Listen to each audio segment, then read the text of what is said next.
আজ আমাদের খুব আনন্দের দিন। আমার ছেলে আজ প্রথম তার দাদার বাড়ি যাবে, আমাদের সেই গ্রামের বাড়ি।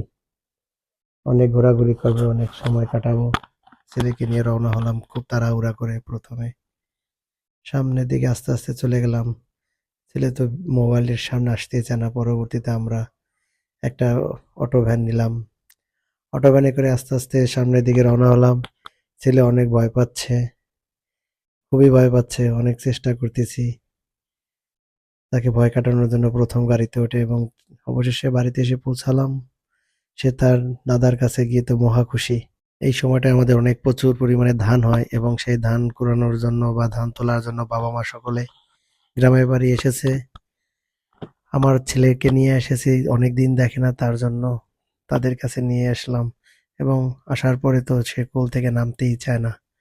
অনেক সময় আমরা থাকলাম, সেই আমার সেই পুরনো স্মৃতি বা আমার যেখানে বেড়ে ওঠা, সেই একটা অজপাড়া গাঁয়ের সেই নিম্ন মধ্য পরিবারে আমার জন্ম। সেখানে অনেক দিন পরে গেলাম।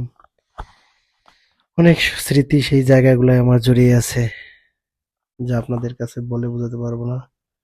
আসলে কথা বলতে বলতে চোখের কোণে একটু পানি চলে আসলো। কিন্তু এই জায়গাটা আমার ছেলের জন্য এই প্রথম। অনেক সময় থাকার পরে আবার আমরা রওনা হলাম। বাবা আমাদের রওনার উদ্দেশ্যে পাঠিয়ে দিল। ছেলেকে নিয়ে আবার পুনরায় আমরা রওনা হলাম। সকলে ভালো থাকবেন, সুস্থ থাকবেন, আর এরকম নতুন নতুন ভিডিও পেতে আমাদের সঙ্গে থাকুন। ভালো থাকুন সকলে। সকলকে অসংখ্য অসংখ্য অসংখ্য ধন্যবাদ।